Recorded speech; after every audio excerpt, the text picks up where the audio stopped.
Assalamualaikum warahmatullahi wabarakatuh. Perkenalkan, kami dari kelompok B. Pada presentasi kali ini kami akan mempresentasikan mengenai perbandingan dari sistem operasi. Pertama-tama akan saya perkenalkan anggota dari kelompok kami. Yang pertama ada saya, Fajar Aditya Rahman, kemudian Albin Tri Haryana, selanjutnya ada Jody Safikirawan, selanjutnya ada Muhammad Nizwan, dan terakhir ada Muhammad Nurus Sobah.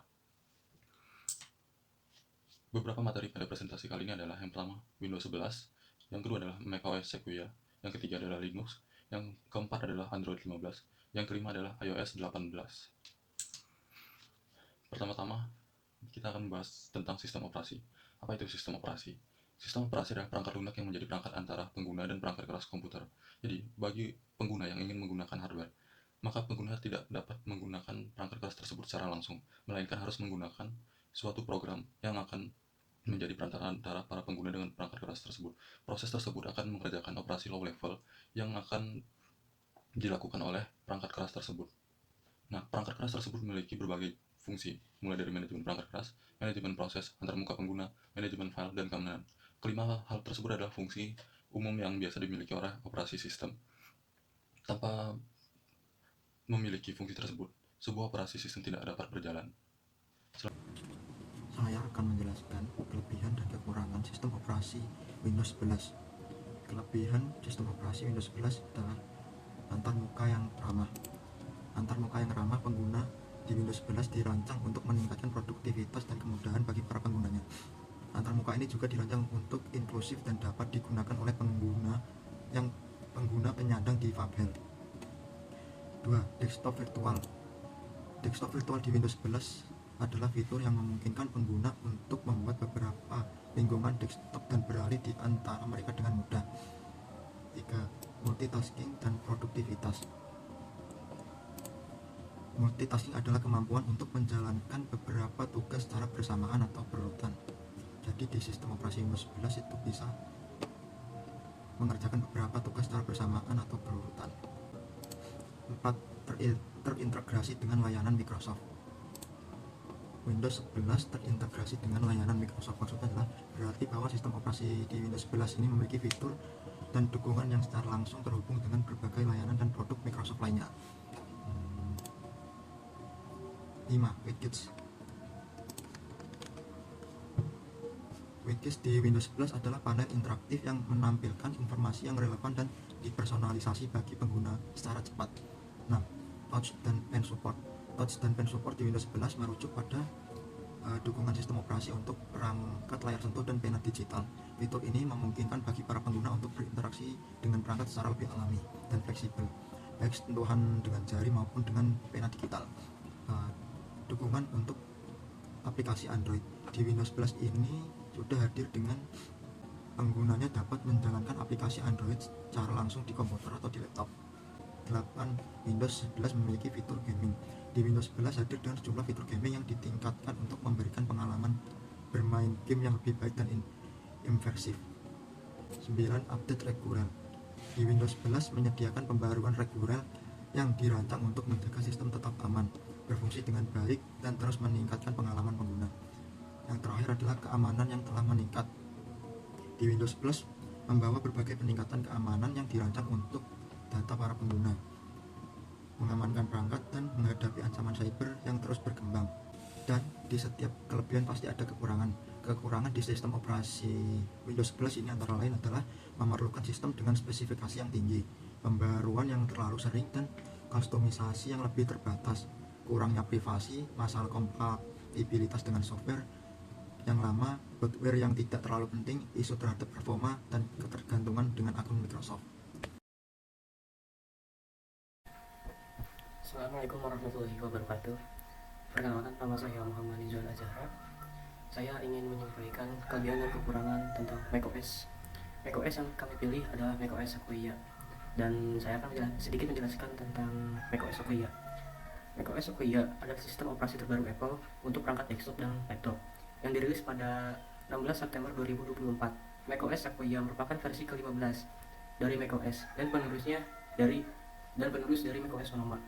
Nama macOS Sequoia diambil dari Taman Nasional Sequoia di Sierra Nevada, California. Ada beberapa fitur baru yang ada di macOS Sequoia. Di antaranya adalah suara pribadi untuk voiceover dan konten lisan, dan ada fitur mirroring buat iPhone. Kelebihan dan kekurangan macOS Sequoia. Kelebihannya, yang pertama desain yang elegan, kedua integritas ekosistem Apple, ketiga keamanan, keempat kinerja yang optimal, kelima aplikasi yang berkualitas tinggi, keenam pembaruan berkala, ketujuh fokus kepada pengguna yang kreatif. Adapun kekurangannya, yang pertama adalah harganya yang cukup tinggi, kedua kustomisasi terbatas, ketiga kompatibilitas terbatas, keempat kurangnya dukungan peripherals, kelima keterbatasan dalam game, keenam transisi yang sulit, dan yang terakhir adalah terkunci dalam ekosistem Apple. Sekian, terima kasih. Selanjutnya, saya akan membahas mengenai Linux.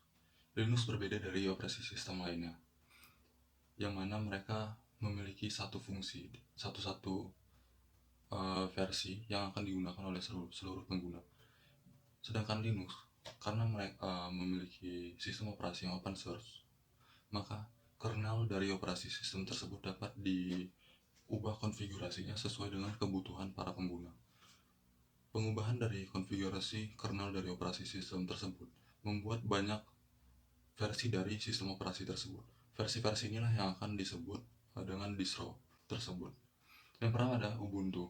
Ubuntu adalah Linux paling populer dan ramah pengguna. Distro Linux ini populer karena sistem operasinya tidak terlalu rumit, mudah, dan tidak cocok digunakan untuk berbagai kalangan yang sudah terbiasa menggunakan Linux. Dan ada distro Fedora. Distro ini dikenal karena mengadopsi teknologi terbaru dengan cepat dibanding distro lainnya. Nah, jika ada teknologi baru atau software update baru yang biasa digunakan, yang akan digunakan, maka Fedora adalah distro yang sangat cepat dalam mengimplementasi teknologi tersebut atau program tersebut. Nah, biasanya teknologi yang diadaptasi oleh Fedora akan menjadi standar utama bagi distro lainnya. Kemudian ada selanjutnya yaitu distro Debian, adalah distro yang stabil dan dapat diandalkan, cocok untuk server dan sistem yang memerlukan keandalan tinggi. Nah, salah satu alasan Debian cocok digunakan untuk server adalah karena tingkat efisiensinya yang tinggi dan fungsinya yang telah disesuaikan untuk keperluan komputer server. Berbeda dengan distro lainnya yang mana mereka masih memfokuskan kepada keperluan user, Debian ini hanya biasanya lebih cocok untuk keperluan komputer server, dan tidak banyak pengguna yang dapat menggunakan Debian ini secara leluasa karena memerlukan keandalan tinggi. Contohnya digunakan oleh developer atau staff server. Kemudian yang terakhir ada Linux Mint. Nah, Linux Mint ini adalah distro yang dirancang untuk pengalaman desktop yang lebih tradisional dan nyaman. Artinya adalah Linux Mint ini adalah distro yang cocok bagi Anda yang baru saja bermigrasi ke Linux dari sistem operasi Windows ataupun macOS. Karena Linux Mint ini dirancang sedemikian rupa agar masih memiliki feel yang tidak berbeda jauh dengan sistem operasi Windows ataupun Linux. Kemudian selanjutnya adalah kelebihan dan kekurangan Linux OS. Pertama adalah kelebihan. Kelebihan dari sistem operasi Linux adalah yang pertama adalah gratis. Nah, berbeda dengan Windows ataupun macOS, sistem operasi Linux ini adalah gratis. Hal tersebut juga salah satu hal yang menyebabkan Linux ini populer di kalangan developer ataupun siswa-siswa kampus, karena dapat kita miliki tanpa membayar biaya sepeser pun. Kemudian yang kedua adalah open source. Berbeda dengan Windows ataupun macOS yang mana memiliki sistem yang tertutup, karena open source, maka kita dapat mengatur kernelnya sesuai dengan kebutuhan yang kita inginkan. Nah, hal tersebutlah yang menyebabkan banyaknya distro yang dapat kita pilih. Kemudian yang ketiga adalah kustomisasi tinggi. Pada sistem operasi Windows ataupun macOS, kita biasa menggunakan yang namanya GUI atau Graphical User Interface. Itu biasa adalah user interface yang mana terdapat icon yang bisa kita klik. Tapi di Linux kita bisa menggunakan GUI ataupun CLI atau disebut juga dengan Command Line Interface, yang mana kita tidak memiliki icon yang bisa kita klik atau sangat sedikit, tapi kita menggunakan terminal untuk menjalankan suatu program atau melakukan program lainnya. Nah, kedua dari Kedua hal tersebut, baik CLI maupun UI, dapat kita kustomisasi sebagaimana kita mau, tergantung dari kemampuan yang kita miliki. Jadi Linux ini memberikan kita wewenang untuk mengkustomisasi graphical user interface ataupun CLI-nya. Tidak hanya itu, sistem dan program yang tertanam pada sistem operasi tersebut juga dapat kita atur sesuai yang kita inginkan. Yang keempat adalah stabilitas. Nah, di sini yang dimaksud stabilitas adalah stabilitas pada sistem yang dimana tidak terlalu banyak perubahan yang terjadi. Perubahan-perubahan tersebut adalah perubahan yang terjadi karena update. Update biasanya dapat merubah sistem dari yang biasa kita gunakan, sehingga kita perlu untuk belajar menggunakan sistem tersebut dari awal lagi. Atau kita harus memahami update yang telah kita unduh. Nah, pada Linux biasanya update itu terjadi pada 2 tahun sekali atau setahun 2 kali. Hal tersebut bervariasi. Assalamualaikum warahmatullahi wabarakatuh. Saya Binti Haryana dan saya akan membahas kelebihan dan kekurangan Android 15. Untuk kelebihannya, Android 15 memiliki kustomisasi yang tinggi. Kustomisasi yang tinggi berfungsi untuk memberikan kebebasan terhadap pengguna untuk mengubahnya sesuai kebutuhan dan kenyamanannya. Dan juga ada ekosistem yang luas. Di Android 15, pengguna disebut akan lebih mudah mensinkronisasi dan melakukan integrasi antara hardware dan software dalam satu ekosistem Android. Dengan begitu, pengguna bisa menikmati fitur-fitur dari suatu aplikasi atau aksesori yang terhubung dengan ponsel mereka secara maksimal. Dan juga ada dukungan dari beragam perangkat. Fitur multitasking pada Android 15, pengguna dapat melakukan multitasking dengan menjalankan lebih dari satu software aplikasi dalam satu layar dengan cara split screen. Pengguna juga dapat melakukan drag and drop dari dan ke aplikasi lain secara mudah ketika dalam mode split screen ini. Mode split screen ini terdapat pada Android di smartphone, tablet, ataupun laptop. Dan fitur ini juga sangat berguna bagi pengguna yang sering melakukan banyak tugas secara bersamaan. Dan juga ada kelebihan lain, yaitu integrasi dengan layanan Google, pembaruan rutin, dan dukungan 5G. Dan untuk kekurangannya sendiri, kekurangan pada Android 15 yaitu fragmentasi, bloatware yang tidak dibutuhkan banyak orang, kualitas beragam, kriteria yang beragam, kinerja yang beragam, dan pengaturan yang rumit. Assalamualaikum warahmatullahi wabarakatuh. Saya Jody Syafirawan dari kelompok B. Saya akan mempresentasikan materi tentang operasi sistem. Saya akan mempresentasikan materi tentang iOS 18. iOS 18 adalah versi terbaru dari sistem operasi iOS yang dikembangkan oleh Apple untuk perangkat iOS-nya, seperti iPhone dan iPad. iOS 18 dibangun di atas versi sebelumnya, iOS 17, dan menawarkan berbagai fitur dan perbaikan baru untuk meningkatkan pengalaman pengguna. Salah satu fitur utama dari iOS 18 adalah antarmuka yang telah diperbarui, yang menampilkan tata letak yang lebih bersih dan modern. Ini termasuk menu utama baru yang memungkinkan pengguna untuk dengan cepat mengakses aplikasi dan fitur favorit mereka. Selain itu, iOS 18 menawarkan dukungan yang ditingkatkan untuk tampilan yang lebih besar, sehingga aplikasi dapat disesuaikan dengan layar yang lebih besar dan lebih tinggi. iOS 18 juga menawarkan fitur keamanan dan privasi baru, termasuk kontrol yang lebih ketat atas informasi pengguna dan kemampuan untuk mengelola izin aplikasi dengan lebih baik. Selain itu, iOS 18 mencakup dukungan yang ditingkatkan untuk pengguna dengan disabilitas, termasuk opsi baru dari pengenalan suara dan pengatur aksesibilitas. Secara keseluruhan, iOS 18 menawarkan berbagai fitur dan perbaikan baru untuk meningkatkan pengalaman pengguna, termasuk antarmuka yang diperbarui, dukungan yang ditingkatkan untuk tampilan yang lebih besar, fitur keamanan dan privasi baru, dan dukungan yang lebih baik untuk pengguna disabilitas. Ya, untuk kelebihan iOS itu ada yang pertama, antarmuka yang user friendly, ekosistem Apple yang kuat, keamanan yang tinggi, kinerja optimal, dukungan aplikasi berkualitas, perbaruan rutin, level privasi yang tertinggi.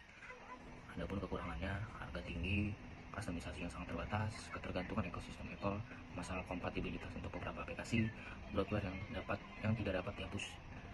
Sekian dari presentasi saya, kurang lebihnya mohon maaf. Wabillahi taufiq wal hidayah. Wassalamualaikum warahmatullahi wabarakatuh.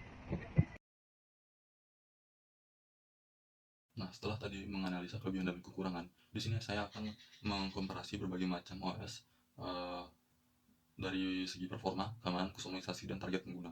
Yang pertama adalah performa. Untuk Windows sendiri itu baik untuk produktivitas, multitasking, dan gaming, sesuai dengan sebagaimana sistem operasi tersebut diatur dan bagaimana sistem operasi tersebut dapat menggunakan hardware-nya sesuai yang diinginkan. Kemudian untuk macOS sangat baik untuk konten kreator. Sistem operasi ini terkenal karena digunakan berbagai macam kreator. Namun juga cocok untuk digunakan untuk produktivitas dan multitasking, tapi sangat tidak cocok digunakan untuk para user yang ingin menggunakan bermain game pada sistem operasi ini. Kemudian untuk Linux performanya sangat efisien, terutama untuk para developer yang ingin developer IT. Kemudian selanjutnya untuk Android itu memiliki performa yang bervariasi tergantung dari produsennya.